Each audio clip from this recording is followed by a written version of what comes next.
the rebels in the world, stand up. If you're a rebel on the grind, you don't care what they mind. Welcome to the Brave Podcast. I'm your host, Connie Jacob. In this podcast, we talk about the bravery it takes to face ourselves and also our other people in our lives. So our relationships. I find that the source of most of our shame comes from our relationships, that seeking out for connection and not receiving it back. And one of the things that I have been speaking on for many years is this idea, this concept of not sending the hurting away from us, but we bring them closer. And there's a lot of complexity to how to bring hurting people closer. Now, who are the hurting people that we bring closer? Well, they're certainly not the hurting people that we're not responsible for. We need to think about our own family first. You got to put that oxygen mask on yourself first in order to be a service to anyone out there in the world. And so I'm not talking about bringing all the hurting people closer, taking on all the problems of the world, especially if you're an empathetic person. That could literally wreck your life. So I'm talking about, say, for example, in the context of bring them closer, I was talking about our children. How do we bring our hurting children closer? How do we bring a hurting partner in our life closer? And I'm talking about a committed partner. I'm not talking about someone who hurts you verbally, physically, in any other way. I'm talking about a human partner who hurts you unintentionally, who says stupid things, who doesn't put the toilet seat down. I'm talking about that. I'm talking about how do we bring those in our families closer? How do we stay bravely connected to one another when all we want to do is run? And what do you do when your children or even your spouse or your partner at that time is not making you feel like you belong at all? In fact, one of the greatest things that I hear from parents the most is my child doesn't seem to reciprocate love to me. I give and I give and I give. I mean, oh my goodness, like think about all the things that we've done for our children. We think about birthing them alone. There's just enough brownie points, I hope, to, last us for our whole lifetime.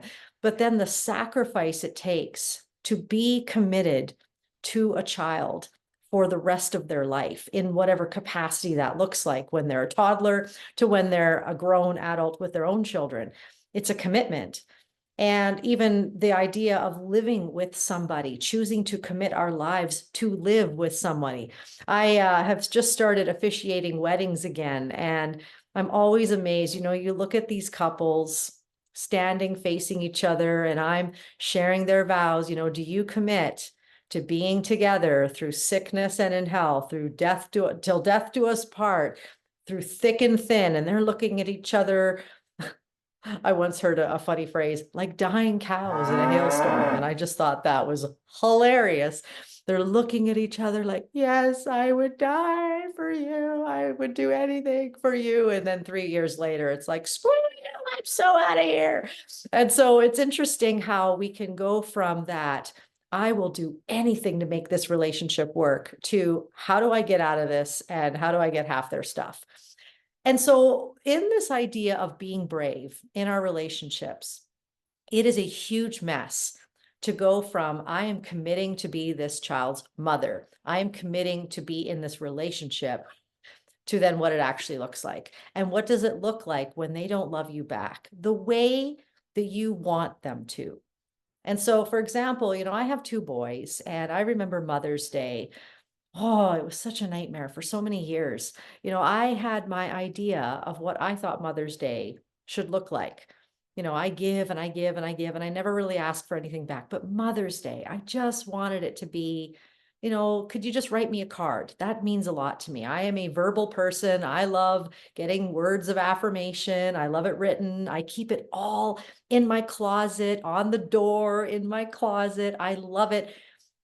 But there was this time when that was never happened, never. And I'm thinking to myself, why can't we just write a card? And I had to learn to let that go. One of the things about bringing our kids closer, bringing each other closer in relationships, is I need to bring myself closer first. So in order for me to be bravely connected to anybody else, and in whatever context, I need to be bravely connected to myself first. That means that the kind of love and acceptance that I'm looking for does not come from another human being. Until I'm comfortable in my own skin and I am learning to advocate for what I need in order to feel fully alive, I need to learn how to do that for myself. Now that doesn't, there's a real fine line here, friends. That doesn't mean that I'm like Miss Independent, don't need nobody. I'm not talking about that. I'm talking about learning how to find my inner belonging outside of my expectations of people. Now, do I expect my family to say I love you? Do I expect my husband to be respectful and loving? Of course. See, this is where this conversation gets skewed. We are such an all or nothing black and white society. It's either we fully are loved by this person or, I'm totally independent and I don't need nobody. And what I would love to do is in this podcast episode, bring us back to the middle. It's not one or the other. We love to push each other into corners in our society. It's like, it's either this or this. You don't get to choose. And we forget that really being a human means that there's a massive messy middle. And I want to talk about some of the steps in the messy middle. What does it look like to bring yourself closer, but to still be bravely connected to those who you are choosing to be connected with? I want to remind you that you are a powerful person who makes powerful decisions for yourself. And when you give a yes, may it be a powerful yes. Now, what do I mean by powerful? A lot of people think powerful means overpowering, manipulating, making sure I get my way. Actually, friends, that is powerless. You are a powerless person when you think that you need to dominate somebody else. When you need to manipulate people to do what you want them to do, that is not powerful. That is powerless. You are a powerful person, which means you have agency, you have choice. The only time that you don't have choice in your life is when you're a child. You are born into the family you're born into. You are told to go to that school. You are basically dictated to until you move out or until you're old enough. So that's the only time in your life that you do not have agency over your life. And I think it's important for us as adults to remember that about our children. Oh, yeah. It's hard to be in that place. It's hard for them to feel like their life is being dictated to them. And that's a whole other podcast. But in my experience of working with young people, a lot of the mental health issues that we're facing with these kids, it's not just screens. I am reading all over the place. There's this book called Anxious Generation, which I love. But before you read that gentleman's book, you need to look at all the other books that he's written. That is a continuation of some serious research that he's done. These kids are not just struggling with their mental health because of screens. That is not the only reason. I want you to picture a big bowl with me. And when you create a recipe, there's not just flour in the bowl, is there? No, you need to add baking powder, baking soda, you need to add eggs and milk and all those other things. And all those things mixed together to create the cake that you're making. And I want you to use that analogy when you're thinking about our children's mental health. Screens are a part of the recipe, but it is not all of the recipe. And a lot of the recipe comes from how we are bravely connected. These kids do not feel rooted these days. We don't seem to know how to be bravely connected anymore. And that's why I do this podcast, so that we can model for them, what does a brave relationship look like? I just celebrated 25 years of marriage. We joke, we did not get along for most of it because my husband and I are so different. He is very linear. I am very chaotic. He is very structured. I am not. And so how do we make a relationship like that work? We went to marriage counseling. I don't know if anyone's ever been to marriage counseling, and I'm not against marriage counseling, but can I just say this? It wasn't until I decided to learn how to bring myself closer that I was able to meet him halfway. So I would be sitting there in the marriage counseling sessions going, yeah, did you hear that? Yeah, I hope you're listening to that counselor right now because you need this. I'm not sure if anyone else has done that, but it wasn't until I started to take responsibility for my own heart. Instead of reaching out to him and saying, you need to meet this need, you need to affirm me, you need to make sure that I'm feeling great. And I find that when I can find my deeply rooted, brave belonging here first, inside of myself, I don't need that from him. But when he does give that to me, it's fantastic. I feel so free, but I had to bring myself closer first. So what does this look like? Well, I have a 45-day journey. If you're ever interested in taking a deep dive into this, I would encourage you to take me up on this offer. I would meet with you one-on-one for one session, and then you get 45 days of me. I don't know if that's a good thing or a bad thing, but you get 45 days of listening to me 5 minutes a day and journaling something. I will take you on the step-by-step journey to bring yourself closer. But here's a couple of the things that I talk about in that. Number one is learning my own emotional regulation and discovering where did my crazy emotions come from. Now, forgive me for using the word crazy. Some people are very sensitive to the word crazy. I am not talking about anything other than the ups and downs of not being able to get a grip on things like my anger, like my frustration. The other night, actually the night before our anniversary, my husband and I, we had a big blowout. I don't know if you have those, but I would just like to tell you that if you have, those are so normal. And he was overwhelmed. He was stressed, but it was something else that triggered him. It was me asking him if the dog was outside. We were just about to go to bed. I left the room. When I left the room, he was awake. I literally was gone for 1 minute. I came back. I guess he was sleeping. And one of the things I've learned about my husband, I don't know about the men out there, but you do not wake the sleeping giant. You do not do that. So I woke him up, and I'll tell you what, that was it. It was like, and I'm like, what's your problem? Right. And now all of a sudden we're arguing about the fact that I woke him up. But that wasn't the issue at all. His issue was not that I woke him up. The issue was that he worked 20 days straight because we own a renovation company. And I don't know if you know a lot about renovations, but you got to keep working until that job is done. And he had worked 20 days straight, absolutely, utterly exhausted. We're going to bed late because here in Canada, we have light until like midnight. And so it's hard to go to sleep. He's overwhelmed. Now, because I've learned to bring myself closer, I learned in that moment to look underneath his emotion and stop myself and go, oh, do not engage. Do not engage. Manage yourself right now. But can I take you back to the old Connie? Because you might be like, wow, good for you. No, no, no. This has been learned, friends. What I would do before is I would be like, oh, yeah, you think you're mad. Oh, you just wait. Do you think I deserve this? Do you think I want to be yelled at? And we would have went off for a few hours. But me bringing myself closer, understanding that, okay, what's underneath that emotion? What's underneath that reaction? But I can't do that for somebody else if I haven't learned to look underneath my own emotions and underneath my own reactions.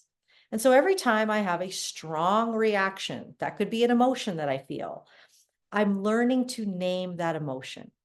What did that feel like? Well, I feel pretty rejected right now. I feel like I've been giving and giving and giving, and I'm not even getting a thank you. That hurts. I'm learning to acknowledge it. Sometimes in our relationships, we haven't acknowledged ourselves at all. And so therefore the hurt just builds. And then one day we blow over the silliest thing. So learning to acknowledge that emotion, but not just acknowledge it, but look underneath it. Wonder where that comes from. I want to give you a little tip with being introspective introspection is a great thing, and it's also a horrible thing, because you could go down the bunny trail, you could open Pandora's box, and now all of a sudden we're just all traumatized, every single one of us. There is a lot of interesting new research around trauma and how it doesn't have to define you. And I am in that corner. Let me tell you, I believe it's important for us to acknowledge our trauma, but I also feel it's important for us to make sense of it so we can move forward and create new stories. That's the beautiful thing about being human. Everything is always renewing itself. When you cut your hand, if I cut myself right now, right here, the beautiful thing is that I'm not going to be cut forever. With the right care, it's not going to get infected. It's actually going to heal up, and you won't even know that I've cut my finger. But the problem is that when we don't give our fingers proper care and we just leave it open and it's this gaping wound, well, you all know what happens. It becomes infected. And now all of a sudden, well, I might have to amputate my finger. Who knows if I don't take care of it?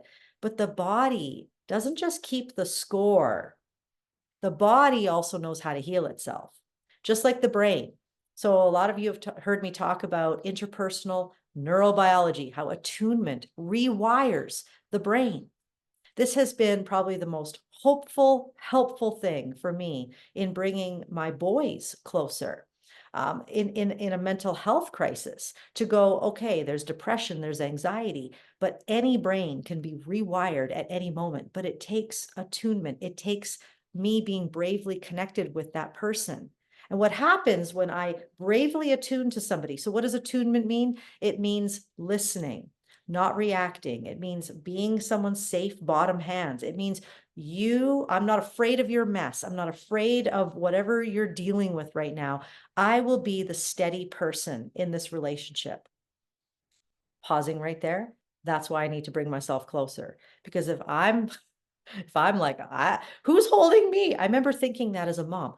Who's holding me? I'm holding everybody else. We're going through a massive crisis in our home, and nobody's got me. I got everybody else, but nobody has me. Who's got me? And that's where I had to find inside of myself that inner, what do I need in order to wake up every day and care for what feels like a lot? So when it comes to that attunement, I will be your bottom hands. I am not afraid of your emotion. Your anger, not afraid of it. Your frustration, your sadness, I'm not weirded out by that. I will hold you in this moment, not just physically, but just be there. That takes neural pathways in the brain that are bringing together this anxious thoughts or frustration, and it rewires their brain over time. Please don't try this for 3 days and go, didn't work. No, talk to me in a year, friends. It takes years to wire your brain a certain way, to think a certain way, to respond certain ways. It's going to take a few years to rewire. But that's the hope. The hope is that as I attune, brains are being rewired. It's just, we're in it for the long haul. Anyone who's up for quick fixes in relationships, your relationships aren't going to work. I'm just going to be really honest. But if you're willing to put your skin in the game, and if you're willing to give it some time and really work on managing yourself, your relationships are going to thrive, because that's what it takes. I used to think that belonging was created by the group. You know, you walk into a room and my sense of belonging would either be high or low based on how the group responds to me. Well, can I just say that in a world that lives like that, no one will ever feel like they belong. And this is why I love that quote by Maya Angelou. You know, I belong everywhere, I belong nowhere. That is not your responsibility. Your responsibility to make me feel like I belong, that's putting a lot of pressure on you. You don't owe me that. I owe me that. So where do you find this brave inner belonging? Well, that's where I believe it's a spiritual practice. I believe that that goes beyond my cognitive ability to just create bravery. Uh, I believe that it is a spiritual thing. And what that looks like for you is very different than the person next to you. For me, it looks different. So I'm not going to define that for you, but I am going to say, maybe there's a spiritual element that we need to be talking about in our relationships and in our mental health, because it becomes an anchor for us. Who do I belong to? Who do I belong to? Who speaks identity over my life? Who speaks worth into my life? Do I know that I am worthy of love? So much of the way we relate to people comes from the way that we were raised. In psychology, it's called attachment theory. And so if I had adults in my life that where I felt securely attached to them, so meaning that I know that they've got me, but how many of us lived in a human house? Is there any way for anyone to feel securely attached all the time? No, my friends. When I started studying attachment theory, that, oh, okay, when a child feels securely attached to their adult, then they'll thrive. I'm like, who in God's name has the ability to create that kind of secure attachment? It's going to be messy. And this is why the concept of our children's and our relationships resilience does not come from perfection. It comes from how we repair those relationships. And so this idea of insecure attachment is probably the way that most of us have been raised. It wasn't, if you think of having a rope, so I have a rope, you have a rope. We're securely attached when I have my end of the rope and you have yours, and you know I've got you. An insecure attachment is sometimes I'm loose holding that rope. Sometimes I might drop my rope and be like, I'm out. I can't handle this today. And that unpredictability. Will this person be in my life? Will this person show up for me today? Will this person be able to hold my hard emotions? If we answer no to these, that speaks about insecure attachment. I don't know how they're going to respond. But can I just say, that is human, human. And we need to come back to being okay with our humanity. What do I do in that moment? As an adult, I learn how to manage myself. And so this concept of bringing yourself closer, I think, in my personal opinion, based on 25 years of working in mental health and resilience, I will say, this is what's going to save your marriage. This is what's going to save your friendships. This is what's going to help you with your children. Because here's the thing, your children may not always love you the way you want them to. And my question is that their responsibility? I don't think it is. My responsibility as a mom is to love my boys with all my heart, but they don't have to return that. And when they get old enough, they get to choose what they do with their life. Now, do I want them to love me for the rest of their life? Yes. My youngest son is editing this.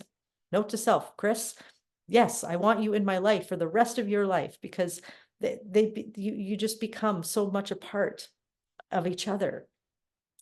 But it's not their responsibility to make us feel loved. It is not our children's responsibility to support us. I remember I was speaking at an event this year and I brought my youngest son, and I could not believe how many people were coming up to me after, and him, and saying, oh, so good that you're here to support your mom. So good you're here to support your mom. And I had to look at him and I had to say, buddy, you're not here to support me. You're here because we're going tubing later. My children's responsibility is not to feel like I am supported by them. That is not their role. My role is I am their mom. But how do I get to the point where I can say that? By bringing myself closer. So if you're listening to this, going, oh, I need to know how to bring myself closer, I want to feel bravely connected to people, then this 45-day journey might be just what you're looking for. Because after the 45 days, you'll notice that you'll be able to manage your emotions better. You'll be able to let people go of your expectations, and you're going to be able to respond rather than react to the things that happen in your life. And so if you're interested, I'm going to put the link in the show notes. You can check it out. I make it so that it's not expensive. I make it so that you get the audios, you get the journal, you get a session with me so that we can figure out, what does this look like in your life? And we can dive a little deeper into you. But in the meantime, friends, I want you to know that belonging is your birthright, but you've got to be brave to find it deep within yourself. So keep being brave. All the rebels in the world, stand up. If you're a rebel on the grind, you don't care with their mind, hands up. They can't stop us, I hold this.